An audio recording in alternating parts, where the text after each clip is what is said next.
The cranberry sauce gleamed like garnets under the chandelier as Mom announced her latest family financial reorganization plan, carving knife poised over the turkey like a weapon of economic redistribution. "We've made an executive decision about Jordan's savings account," she declared to the 18 relatives gathered around our mahogany dining table. "The money was just sitting there earning nothing while family members have real needs." I continued cutting my sweet potatoes methodically, each slice precise despite the tremor in my hands. 22 years as Senior Financial Analyst at the Treasury Department had taught me patience. 6 years of managing offshore compliance investigations for high-net-worth individuals had taught me strategy. Watching my family systematically drain accounts they assumed contained my entire life savings was teaching me something far more valuable. "Jordan's always been selfish with money," my brother Marcus agreed, adjusting his new Rolex, paid for unknowingly with funds from a checking account I'd deliberately stocked with exactly $127,000 to see what would happen. Time he learned about family responsibility. Family responsibility. The irony was suffocating. Marcus had no idea that his successful import business survived entirely on contracts I'd facilitated through Treasury connections, or that his recent loan approval had come through banks where I maintained consulting relationships. "We've divided Jordan's savings equitably," Dad explained to Uncle Robert with the satisfaction of someone solving complex problems through simple solutions. "Everyone gets $15,000 except Jordan. He clearly can't manage money responsibly." The $15,000 distributions. Carefully calculated amounts that would trigger specific IRS reporting requirements when combined with their existing income patterns. My family was about to discover that sudden wealth required proper documentation, especially when the recipient had no legitimate source for the windfall. "Jordan lives like a monk anyway," my sister Amanda observed, her voice bright with the particular cruelty siblings perfect over decades. "One-bedroom apartment, no car payments, no social life. He obviously doesn't need money for anything important." The one-bedroom apartment. A deliberately modest rental that served as my official address while my actual residence occupied the penthouse of a building I owned through shell companies. Maintaining the illusion of financial struggle had become essential for my Treasury work investigating tax evasion schemes. "The boy's been hoarding cash while his brother needs a bigger house," Grandmother Eleanor declared with the moral authority of someone who'd never paid taxes on inherited wealth. "Charity begins at home." Charity. From a woman whose trust fund had been quietly restructured 3 times to avoid estate tax penalties. Restructuring I'd arranged through Treasury contacts while she attributed her tax savings to superior financial planning. "Jordan's always been weird about money," Cousin Jennifer added, cutting into her turkey with surgical precision. "Remember when he wouldn't lend Derek money for that business venture? Pure selfishness." The business venture. Derek's cryptocurrency scheme that would have resulted in federal fraud charges if I hadn't anonymously tipped the FBI to his activities. Sometimes protecting family required preventing them from committing felonies they weren't smart enough to recognize. "We're actually doing Jordan a favor," Mom continued, her voice taking on that particular tone of maternal wisdom. "Forced generosity will teach him about family values." Forced generosity. Using forged signatures on banking documents. Signatures that would be flagged immediately when my account's automated compliance systems detected unauthorized access patterns. My family was committing federal banking fraud while congratulating themselves on moral superiority. "Jordan needs to understand that family comes first," Dad declared, apparently having forgotten that I'd been contributing $3,000 monthly to my parents' retirement fund since 2019. "Success means nothing without people to share it with." People to share it with. Like the 18 relatives currently celebrating their financial windfall using money from accounts they'd accessed illegally. Each transaction had been automatically reported to the Treasury's Financial Crimes Enforcement Network, triggering investigations that would begin Monday morning. "The money was just earning pathetic interest anyway," Marcus added, dismissing my financial planning with the confidence of someone who'd never managed assets beyond a checking account. "We're putting it to better use." Better use. Like triggering tax liability they couldn't afford, creating paper trails that documented federal crimes, and establishing income patterns that would require explanations they couldn't provide to auditors trained to recognize exactly this type of financial irregularity.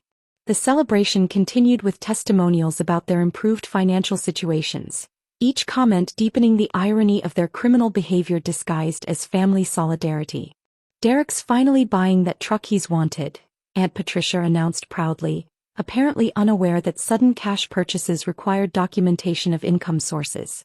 $15,000 in cash, no financing needed. Cash purchases. That would be reported to the IRS automatically when Derek's bank filed the required currency transaction reports for large cash withdrawals. The Treasury's algorithms would immediately flag the activity as inconsistent with his reported income patterns. "I'm putting mine toward Amanda's wedding expenses," Mom declared, her voice warm with maternal generosity. "The venue deposit alone is $12,000, but now we can afford the premium package." Wedding expenses. Funded through bank fraud, creating a permanent record of criminal proceeds being used for major life events. The wedding photos would document the exact dates when stolen funds financed family celebrations. "Marcus is using his share for the down payment on that lake house," Dad announced with paternal pride. "Real estate investment. That's smart financial planning." Real estate investment. Using proceeds from federal banking crimes to purchase property that would be subject to asset forfeiture when the investigation concluded. The lake house would become government property faster than Marcus could finish unpacking.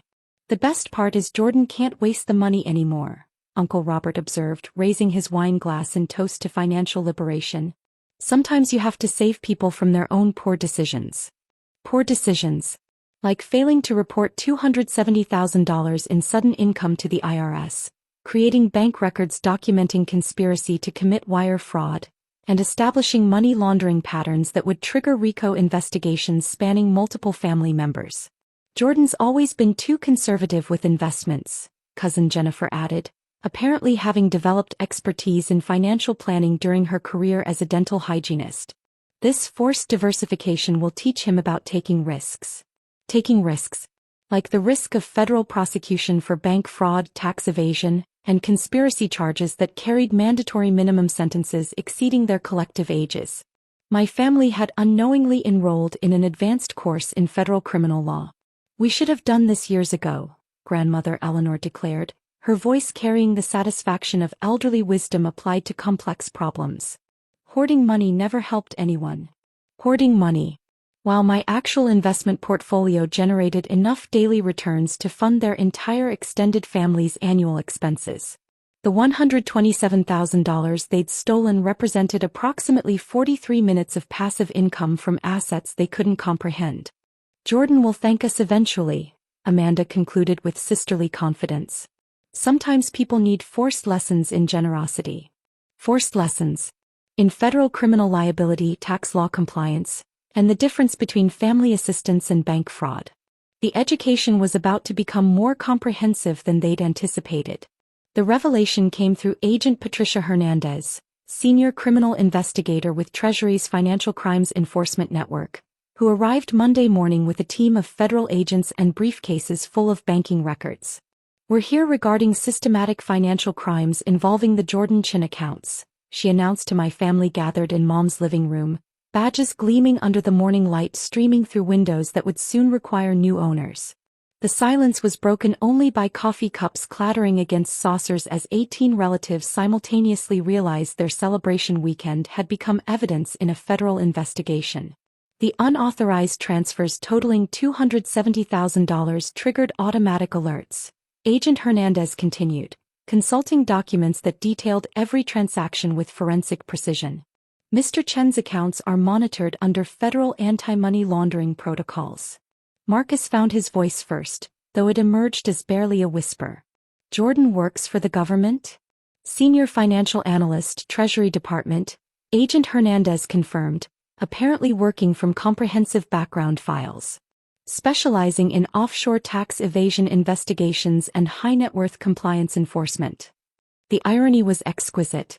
They'd committed federal financial crimes against someone whose career involved prosecuting identical offenses for other families who thought blood relationships exempted them from banking laws.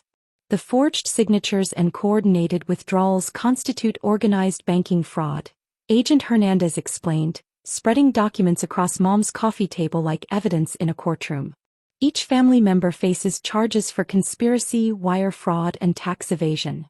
Dad was staring at the bank records as if they were written in ancient Sanskrit describing his own professional execution. Mr. Chen's actual net worth, Agent Hernandez noted, consulting her comprehensive briefing, exceeds $50 million through legitimate Treasury consulting work and offshore compliance fees. The stolen funds represent pocket change he used to test family integrity. The education continued with detailed explanations of federal sentencing guidelines, asset forfeiture procedures, and the difference between family disputes and federal crimes. Differences my relatives were learning with comprehensive clarity. The aftermath unfolded with the systematic precision of a federal investigation. Marcus lost the lake house before making his first mortgage payment when asset forfeiture proceedings seized property purchased with criminal proceeds. His import business collapsed when Treasury investigators froze accounts pending resolution of the banking fraud charges.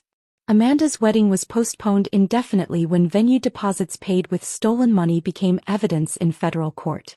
Her fiancé reconsidered their relationship after learning his future in-laws were facing federal prosecution. Derek's truck was impounded within 72 hours, creating a permanent reminder that cash purchases using criminal proceeds resulted in government ownership regardless of family justification. Mom and Dad's retirement plans required significant adjustment when their portion of the stolen funds triggered tax penalties, legal fees and restitution requirements that consumed their actual savings. I never attended another family gathering. Federal prosecutors don't socialize with defendants in active criminal cases, and maintaining professional boundaries had become legally necessary rather than personally preferred. The most satisfying moment came when the federal judge announced sentences ranging from 18 months to 3 years, with restitution requirements totaling $847,000, significantly more than the original theft due to penalties and fees. Marcus called from federal prison, where he'd had 6 months to consider the difference between family generosity and criminal conspiracy. "Jordan, we didn't know you worked for Treasury." His voice carried humility that incarceration had taught him. "I was always successful," I replied, reviewing case files for other families who'd learned similar lessons about federal banking laws.